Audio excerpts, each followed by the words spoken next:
BKN. Pada Pak Herman, kami persilakan Pak untuk menyampaikan update juga kepada publik. Apa saja barangkali yang menjadi tantangan dari BKN dalam seleksi CASN 2021-2022. Terima kasih Pak, silakan waktunya sama Pak ya, 15 menit supaya kita lebih lama berdiskusi. Baik, terima kasih Mbak Bella. Mudah-mudahan saya bisa menyampaikan 15 menit. Bahannya pasti lebih banyak dari itu. Yang saya hormati Ketua Ombudsman Pak Muhammad Najih yang barusan izin keluar. Yang kami hormati Komisioner Polri, sahabat kami, sudah lama sekali berteman dan sama-sama menjadi tim penilai waktu di Bappenas, waktu beliau masih di KPPOD. Izinkan kami juga menyampaikan beberapa update slide terkait dengan materi yang update publik terkait dengan seleksi CASN 2021 dan persiapan 2022 ini. Saya akan mulai dulu di 2021. Apa yang terjadi di 2021? Banyak hal yang tadi disampaikan oleh Pak Endi itu benar adanya. Dan itu menjadi persoalan. Itu adalah isu dari awal, dari hulu, yang kemudian berdampak ke akhirnya. Nanti akan ada di evaluasi, bagian di evaluasi saya. Tapi saya akan flashback sedikit ke teman-teman apa yang sudah terjadi di 2021. Lanjut saja. Terus saja. Satu lagi. Ya. Kalau kita berbicara seleksi calon aparatur sipil negara, maka ada 3 komponen yang kemudian diatur di dalam undang-undang pada tahun 2021 kemarin sebelumnya. Pada tahun 2021 kemarin yang bisa mengikuti seleksi. Sudah ditetapkan peraturan Menpannya, mulai dari peraturan Menpan nomor 27, 28, 29, 27 itu tentang calon pegawai negeri sipilnya, 28-nya tentang P3K guru, 29-nya tentang P3K non guru. Jadi sudah diatur. Detailnya sangat diatur. Mengenai standar kelulusan juga diatur dengan keputusan Menpan RP.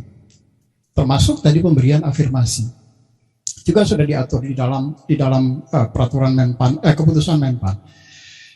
Nah, yang menjadi persoalan memang kadang-kadang tadi disampaikan oleh Pak Endi. Yang ini juga selalu menjadi perdebatan di dalam diskusi kami. Kalau ada keputusan kemudian dilakukan di tengah jalan, pasti ada konsekuensi terhadap keputusan itu. Karena kalau kita merubah keputusan yang sudah ditetapkan, tetapi kemudian di tengah jalan dilakukan perubahan, pasti ada yang diuntungkan dan ada yang dirugikan. Konsekuensi dari keputusan yang dibuat. Nah, yang disampaikan oleh Pak Endi tadi itu adalah ada orang-orang yang kemudian dirugikan, kemudian melaporkan ke Ombudsman. Bagaimana harusnya pemerintah bersikap? Harusnya pemerintah bersikap dalam ada konsistensi terhadap keputusan yang sudah dibuat dari awal. Tidak boleh aturan kemudian dirubah di tengah jalan. Nah, ini adalah formasi 2021 yang sudah ditetapkan oleh Pak Menteri. Totalnya semua ada 659.064 yang terdiri dari ada formasi calon pegawai negeri sipil sebanyak 126.741.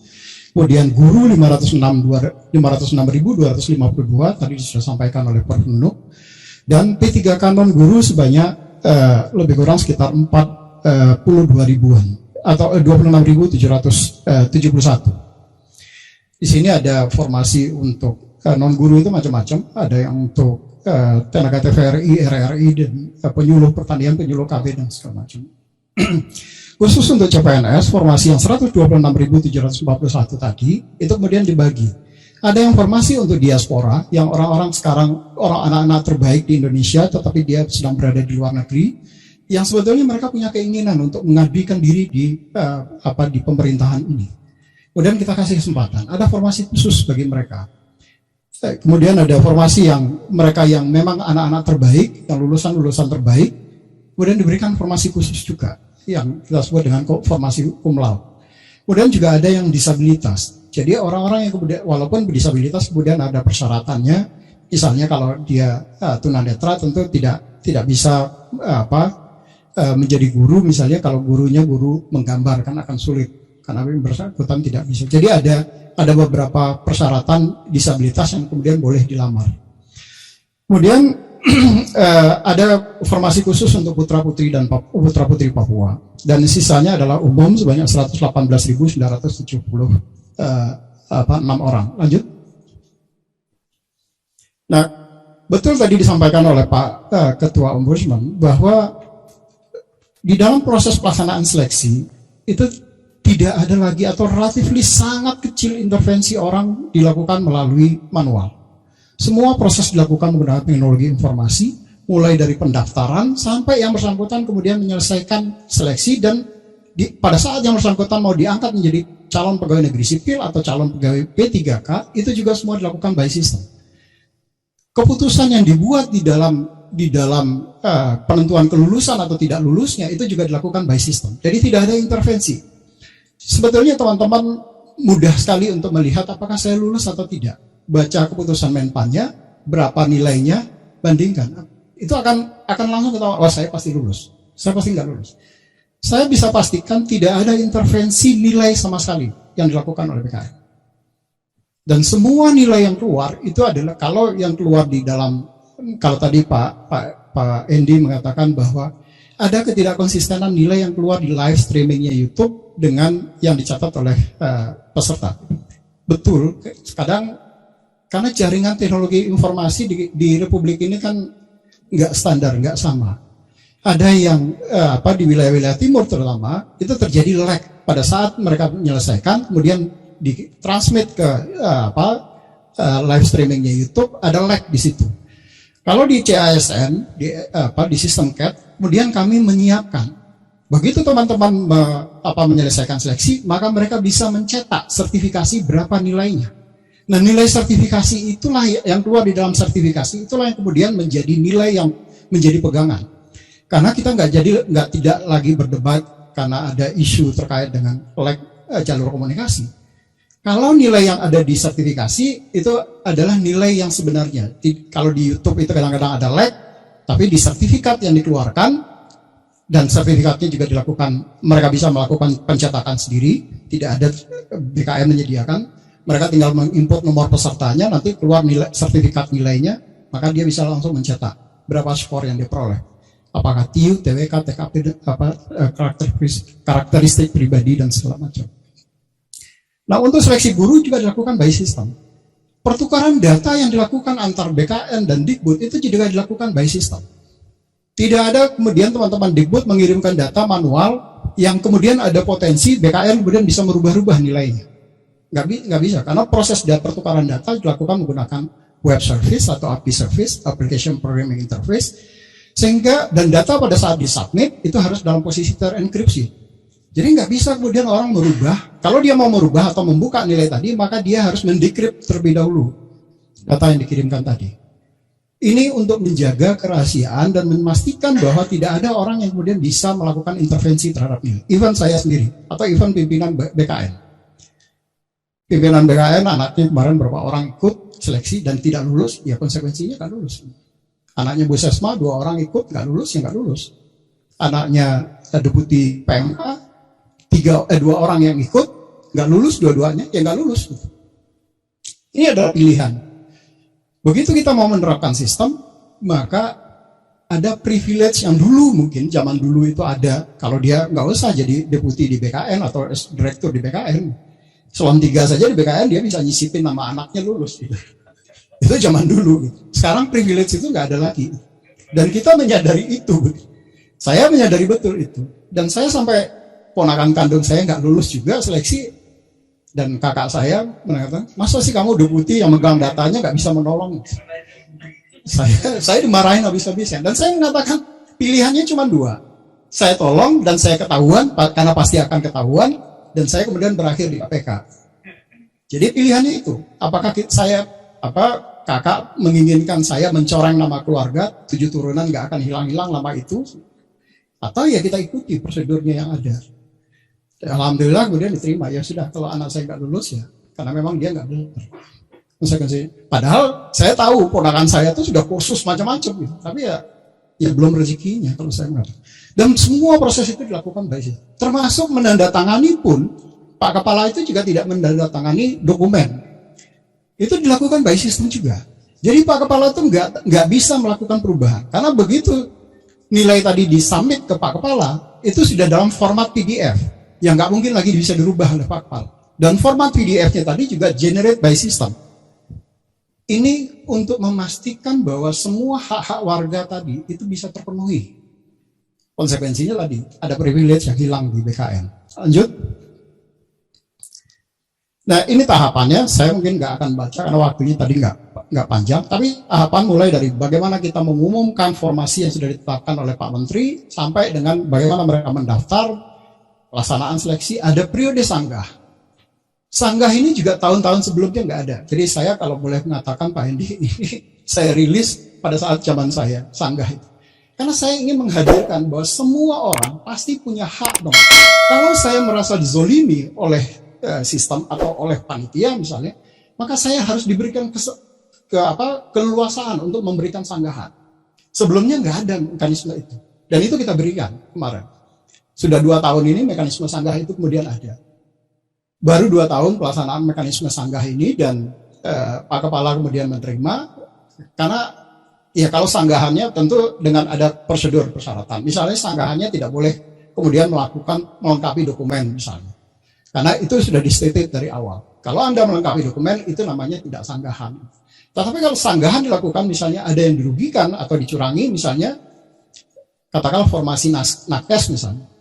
STR-nya sudah disampaikan, sudah tersubmit, tetapi kemudian waktu dilakukan verifikasi, dianggap tidak ada STR. Nah, itu bisa disanggah. Begitu nanti kami cek di datanya, ternyata memang ada STR-nya, itu yang tadi dari TMS, kemudian bisa dijadikan MS. Karena teman-teman, kadang-kala tadi betul yang disampaikan oleh Pak Hendi, waktu teman-teman melakukan verifikasi, seringkali nggak membuka semua. Nah, peserta ini kadang-kala juga waktu mengupdate atau mengupload dokumen persyaratan tadi, itu dimasukkan di dalam satu folder. Padahal dia harusnya ada di folder yang masing-masingnya. Begitu dimasukkan di dalam satu folder saja, dan di folder itu misalnya ada 7 file di situ, yang dilihat oleh teman-teman di verifikator itu hanya di hal yang paling atas, misalnya ijazah. Padahal STR-nya dimasukin juga di situ misalnya. Nah, nggak terbaca STR-nya. Maka begitu dicek di kolom STR, ternyata nggak ada STR-nya. Berarti dianggap tidak memenuhi syarat. Padahal yang bersangkutan ada.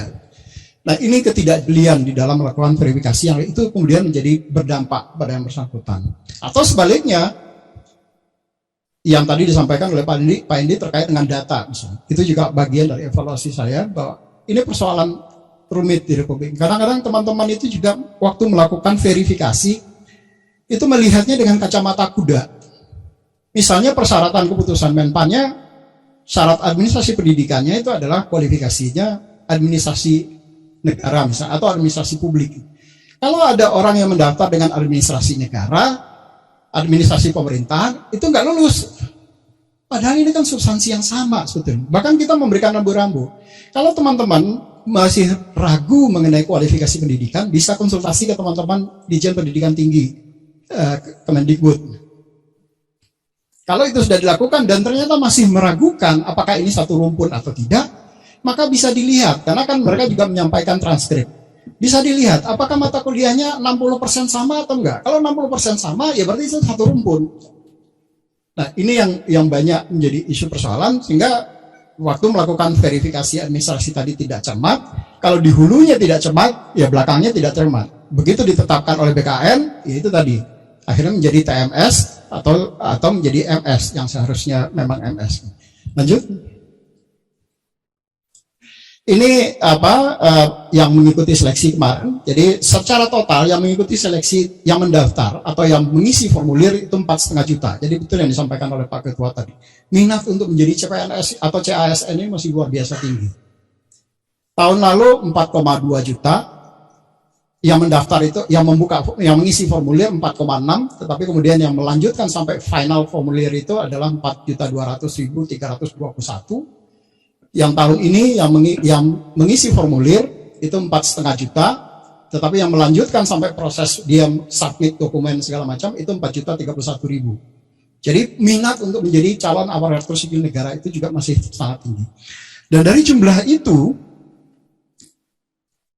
2.034.000 itu yang kemudian bisa mengikuti seleksi dan untuk yang SKD CPNS. Dan untuk P3K guru yang berhak untuk mengikuti seleksi itu sebanyak 925.000. Jadi sekitar 3 jutaan yang bisa mengikuti seleksi. Lanjut. Ini SKB-nya. Nah, SKB ini betul Pak Edi yang tadi disampaikan oleh Pak Ketua. bahwa kami di BKN betul-betul ingin memfasilitasi dan memberikan kesempatan. Dan di sini juga ada Pak Karo SDM-nya Kemenlu. Terima kasih Pak Win sudah memfasilitasi, membantu fasilitasi BKN, terutama untuk anak-anak kita yang sedang berada di luar negeri, yang mereka kemudian diberikan kesempatan. Jadi kemarin itu ada 74 negara yang mengikuti seleksi ini, dan itu kami difasilitasi oleh teman-teman di kedutaan besar kita di luar negeri, sehingga mereka yang tadi diaspora ataupun yang sedang mengikuti melanjutkan pendidikan tinggi, tetapi dia masih tenaga honorer di perguruan tinggi misalnya, mereka tetap bisa mengikuti seleksi dari luar negeri, dan banyak dari mereka yang juga kemudian lulus seleksi. Tujuan kita adalah untuk mendapatkan SDM yang berkualitas. Tentu semua aspek akan kita jaring secara besar. Lanjut. Ini terkait dengan P3K Guru, tadi sudah disampaikan oleh Bu Prof. Nunu. Lanjut saja. Terus saja, ini P3K Guru. Ini CPNS yang lulus kemarin lebih banyak, sekitar 112 ribuan. Itu yang baik ada yang di instansi pusat ataupun yang di instansi daerah. Yang lulus di instansi daerah itu sebanyak 69 ribu, di pusat itu 43 ribu. Lanjut. Ini yang untuk P3K non guru, P3K guru tadi saya sudah sebutkan. Lanjut saja. Ini proses pengusulan penetapan NIP, ini juga lanjut saja, enggak. Semua juga dilakukan by system. Nah, tadi disinggung oleh Pak Endi, ada potensi kecurangan yang dilakukan selama pelaksanaan seleksi kemarin. BKN tentu day to day, selama pelaksanaan seleksi juga memonitor semua media dan semua report masyarakat dari sosial media. Kasusnya waktu itu muncul dari Buwol. Ada cuitan di Buwol waktu itu, di Kabupaten Buwol. Kemudian langsung kami melakukan audit terhadap aktiviti yang dilakukan oleh peserta tadi. Untungnya kita menggunakan sistem itu dengan teknologi, karena semua record aktivitas yang dilakukan oleh seorang calon peserta itu tercatat. Apakah dia pada saat ujian senyum, atau dia pada saat menjawab mengkerut mukanya, itu tercatat semua. Karena sistem memotret wajah yang bersangkutan di detik berapa, menit ke berapa. Itu tercatat semua. Dan kemudian kami melakukan audit log activity, kemudian diteruskan dengan menggunakan software artificial intelligence untuk melihat kecurangan. Kami kemudian menemukan ada yang aneh dari situ. Ada orang yang kemudian bisa menjawab soal itu kurang dari 1 detik. Cepat sekali dia jawab. Ini aneh. Dan itu cepat. Dan jawabannya itu valid. Kemudian berdasarkan hasil audit log activity tadi dengan menggunakan software artificial intelligence, kemudian kita minta teman-teman di Badan Cyber dan Sandi Negara untuk melakukan audit forensik untuk memastikan betul nggak ada kecurangan di situ. BSSN turun dengan timnya, diperiksa seluruh komputer yang tersedia yang digunakan oleh peserta, kemudian diperiksa hasil CCTV, rekam dari servernya juga diaudit. Ternyata iya, di CCTV menguatkan bahwa malam-malamnya terjadi setelah ruangan disegel, kemudian ada orang yang kemudian masuk untuk melakukan memasang software-software yang tadi disampaikan oleh Pak Endi, remote access di beberapa komputer. Dan komputer-komputer itu karena terekam semua di CCTV, jadi kita bisa lacak komputernya dan lakukan audit forensik, dan betul. Nah, orang-orang ini kemudian kita diskualifikasi.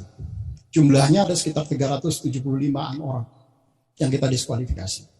Hasil teman-teman di Bareskrim ini sudah ditindaklanjuti Pak Edi dengan proses hukum, sudah diperiksa oleh Bareskrim, dan betul yang data-data yang kami berikan itu memang mereka melakukan kecurangan. Timnya juga sudah dijadikan tersangka oleh Bareskrim, termasuk juga ASN-nya. Jadi ada ASN yang kemudian dijadikan sekarang sudah ditahan oleh teman-teman di Bareskrim. Terutama ada ASN di BKN sendiri 1 orang, kemudian ada di ASN-nya di daerah sebagian besar. Jadi yang sebetulnya ASN BKN ini hanya memberikan jalan, tapi dia nggak ikut di dalamnya, tetapi jalannya tadi kemudian dianggap memberikan ruang pada orang di luar untuk melakukan itu. Nah, yang banyak itu adalah ASN daerah yang sekarang termasuk ada salah satu kepala BKD, BKPSDM yang kemudian sudah ditangkap dan ditahan oleh pihak Bareskrim. Dan beberapa orang kasubditnya dia yang juga ikut menemani di situ. Saya masih ada waktu sedikit lagi enggak? Ya, mudah-mudahan 1 menit sudah selesai. Lanjut. Lanjut saja. Ini beberapa evaluasi yang kami lakukan. Ada beberapa yang tadi sudah disampaikan oleh Pak Endi terkait dengan data, misalnya ada persoalan di situ, terus terkait dengan penilaian kualifikasi pendidikan, kualifikasi pendidikan yang bersangkutan yang tidak sesuai. Tadi contohnya misalnya seharusnya sebetulnya administrasi publik, administrasi negara, administrasi pemerintahan itu adalah mata pembelajaran yang sama kalau kita belajar di perguruan tinggi. Tetapi kadang-kadang kemudian teman-teman waktu melakukan verifikasi hanya melihat di keputusan Menpannya adalah administrasi negara misalnya, yang bersangkutan kemudian memasukkan ijazahnya administrasi publik, maka dianggap ini nggak sesuai dengan persyaratan. Harusnya melihatnya tidak menggunakan kacamata kuda tadi. Kemudian juga terkait dengan kualitas pendidikan pada jenjang jabatan yang sama antara penetapan kebutuhan yang sudah ditetapkan oleh teman-teman di Kementerian Pan-RB itu berbeda. Dan ini yang juga kemudian mengurangi atau mengulangi kesalahan atas potensi optimalisasi. Jadi begitu nanti ternyata memang nggak sesuai, tadi di BKN kemudian minta MS kan Pak, karena memang nggak sesuai dengan aturannya, nggak sesuai dengan keputusan yang sudah disampaikan oleh Kemenpan. Terus konsistensi mekanisme pengajuan sanggah. Saya sekarang ini masih mentolerir, padahal di dalam kita selalu menyampaikan mekanisme sanggah itu diajukan by system. Dan semua yang di sistem selalu kita jawab Pak Andi. Kalau ada instansi yang kemudian tidak menjawab, kita tegur. Kenapa nih nggak dijawab? Jadi Bu Nunu ini sering sekali saya telepon, ini kenapa nih banyak sekali nih pengaduan nih, kok nggak ditanggapi, nggak direspon. Karena itu kewenangannya ada di instansi. Kalau kewenangannya ada di BKN, ini dikoordinasikan langsung oleh Kepala Biro Humas, disupport dari seluruh sistem, di unit kerja terkait untuk supaya mendapatkan orang yang profesional pada saat menjawab sanggahan tadi. Berikutnya kualitas data, ini yang paling banyak Pak, persoalannya. Kalau di hulunya bermasalah, maka ke hilirnya akan selalu bermasalah data kelulusan.